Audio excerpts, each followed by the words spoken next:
हर रोज की तरह दिनेश लाल जी अपने शाम के सैर सपाटे से लौट आए थे। वह अपने जूते उतार ही रहे थे कि बहू ने पूछा, बाबूजी, आज हम पार्टी में जा रहे हैं, हम वहीं से खाकर आएंगे। आज रात के खाने में आप क्या खाएंगे, बताइए। दिनेश लाल जी सोचने लगे, आज रविवार तो नहीं है और न ही किसी की शादी है, ज़रूर किसी पार्टी में जा रहे होंगे। छोड़ो, मुझे क्या करना है इस उम्र में। अपने विचारों पर काबू करते हुए दिनेश लाल जी बोले, ऐसा करो बेटा, मेरे लिए 2 रोटियां बना दो, दूध के साथ रोटियां ही खाऊंगा। बहू तुरंत बोल उठी, बाबूजी, सुबह ही जो बनाई थी उनमें से 2 रोटियां अभी भी बची हुई है, अगर आप। बहू ने अपना वाक्य अधूरा ही रहने दिया, लेकिन दिनेश लाल जी अच्छी तरह समझ गए कि वह क्या कहना चाहती है।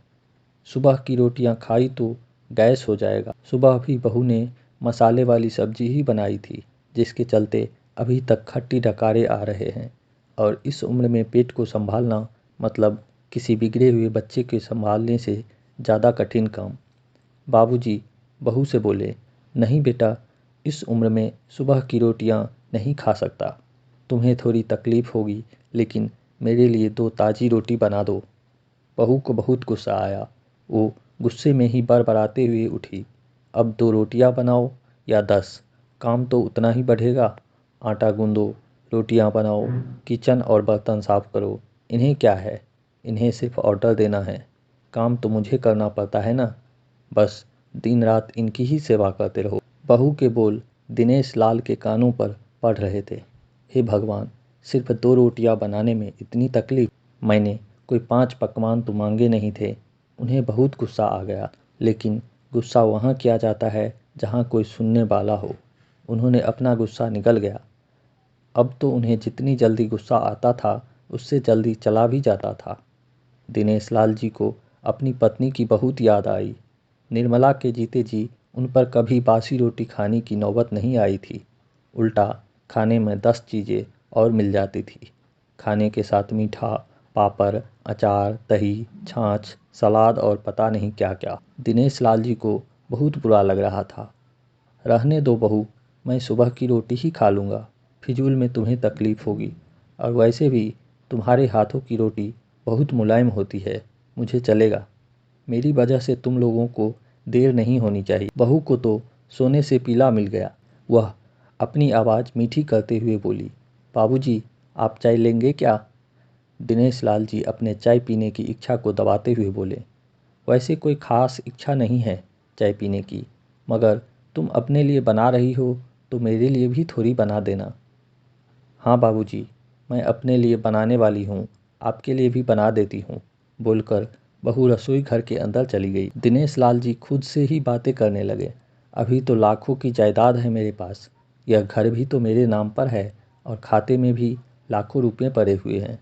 कभी बेटा विषय निकालता भी है तो मैं बोलकर टाल देता हूँ कि मेरे बाद तेरा ही तो है सब कुछ, और फिर भी 1 कप चाय और 2 ताज़ी रोटियों के लिए तरसना पड़ता हो तो उन बूढ़ों का क्या होता होगा, जिनके पास संपत्ति के नाम पर सिवा पुरानी यादों के कुछ भी नहीं होता। निर्मला को याद करके दिनेश लाल की आंखों में आंसू चमकने लगे और धीरे से गालों पर सरके। निर्मला के होते हुए उन्होंने घर का कोई भी काम नहीं किया था। आर्थिक जवाबदारियों के अलावा उनकी और कोई जवाबदारी नहीं थी। उनके व्यापार ने भी उन्हें अच्छा साथ दिया था।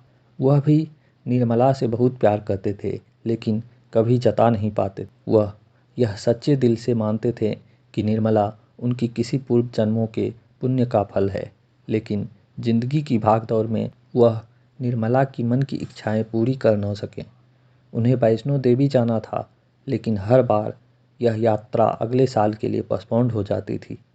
घर बार और संसार की जिम्मेदारियां संभालते संभालते कब उनकी इच्छाएं उन्हीं के साथ चली गई, पता ही नहीं चला। दिनेश लाल जी ने देखा, उनके पोता और पोती दोनों ही स्कूल से आ गए थे। दोनों ने अपना बस्ता सोफे पर फेंका और दादाजी की तरफ दौड़कर उनके गले लगते हुए कहने लगे, चलिए न दादाजी, खेलने चलते हैं। यही निस्वार्थ प्रेम के कुछ पल थे, जिनमें दिनेश लाल जी भी बच्चों के साथ बच्चे बन जाते थे और सारे अपने दुख और यादें भूल जाते थे। वह कुछ बोल पाते उससे पहले ही बहू ने कहा, चलो छोड़ो दादाजी को, हमें पार्टी में जाना है, जल्दी से आकर तैयार हो जाओ, पापा भी आते ही होंगे। दोनों ही बच्चे दादाजी को छोड़ मम्मी की तरफ भागे। उनकी पोती 7 साल की थी और पोता 5 साल का था। दिनेश लाल जी अपनी सोच में डूबे हुए बालकनी की तरफ गए। बालकनी में धीमी ठंडी पवन में उनका स्वागत किया। बहू उनके लिए चाय बनाकर ले आई, बालकनी में रखी। अपनी कुर्सी पर बैठकर दिनेश लाल जी घुट घुट करके चाय पी रहे थे। पी क्या रहे थे, निगल रहे, क्योंकि चाय के नाम पर सिर्फ कम शक्कर वाला गर्म पानी था न इलायची न अदरक। दिनेश लाल जी मन ही मन सोचने लगे, बहू के जाने के बाद आज खुद अपने हाथों से चाय बनाऊंगा, इलायची अदरक और थोड़ी सी ज़्यादा शक्कर डालकर, और उसके साथ रोटियां खा लूँगा, रोटियां खाऊंगा। रोटियों की याद आते ही उनका मुंह फिर खट्टा हो गया। चाय खत्म होने पर खाली कप लेकर वह किचन में रखने गए तो वहां देखा कि बहू और बच्चों का कप धोके पड़ा था। उन्होंने भी अपना कप धोकर रख दिया और अपनी डायरी लेकर बालकनी में आ गए। बालकनी में बैठे बैठे उनकी नज़र सूखी हुई तुलसी के पौधों पर गई। उन्होंने एक लोटा पानी लाकर उसमें डाल दिया।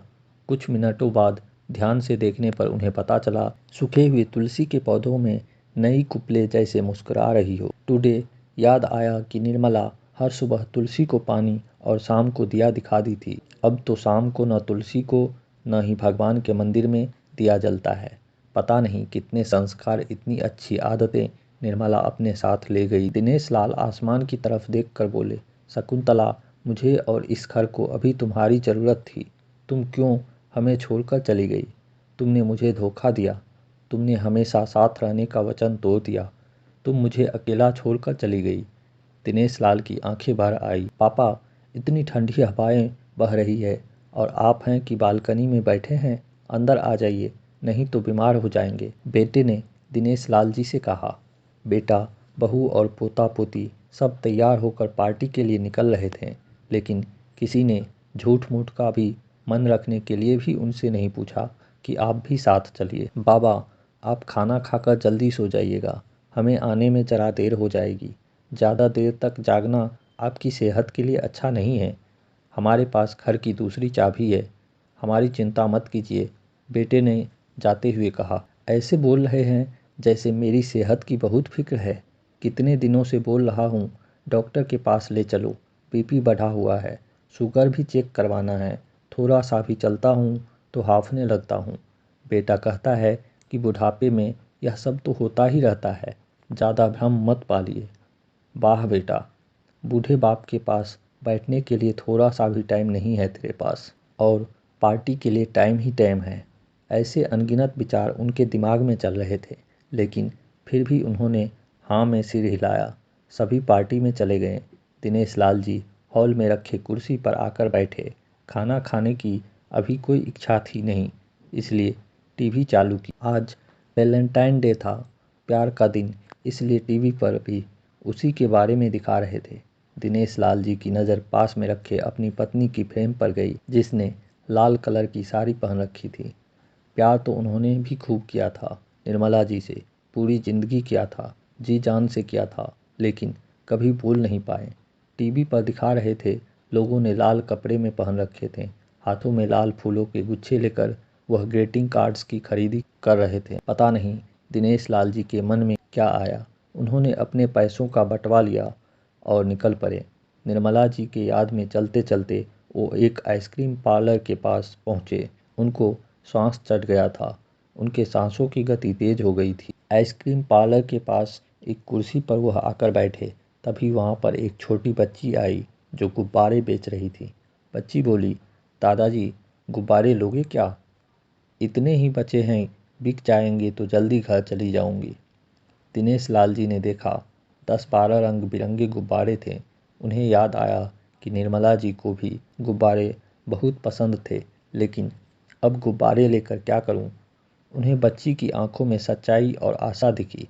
उन्होंने 200 रुपये दिए और सारे गुब्बारे खरीद लिए। उन्हें फिर से निर्मला जी की याद आई, क्योंकि वह भी घर से निकलते समय हमेशा थोड़े एक्स्ट्रा पैसे लेकर निकलती थी और किसी न किसी ज़रूरतमंद की मदद किया करती थी। कभी वो टोकते तो वह कहती, भगवान ने लेने वालों के नहीं, देने वालों की लाइन में खड़ा किया है और थोड़े से रुपयों के बदले में लाखों की दुआएं मिलती है, तो मुझे टोका मत कीजिए। आंखों में आंसुओं के साथ दिनेश लाल जी खड़े हुए रास्ते के बीचों बीच आए। उन्होंने आसमान की तरफ देखा, अपने हाथों में पकड़े गुब्बारे आसमान में छोड़ दिए और चिल्लाकर बोले, निर्मला, मैं तुमसे प्यार करता हूँ। उनके सांसों की गति बढ़ गई, उनका शरीर लड़खड़ाया और जमीन पर धड़ से गिर पड़े। आसपास के लोगों को कुछ भी पता चल पाए उससे पहले ही दिनेश लाल जी ने इस मोह माया की दुनिया को अलविदा कह दिया। उन्हें अपनी पत्नी से मिलने की बहुत जल्दी थी।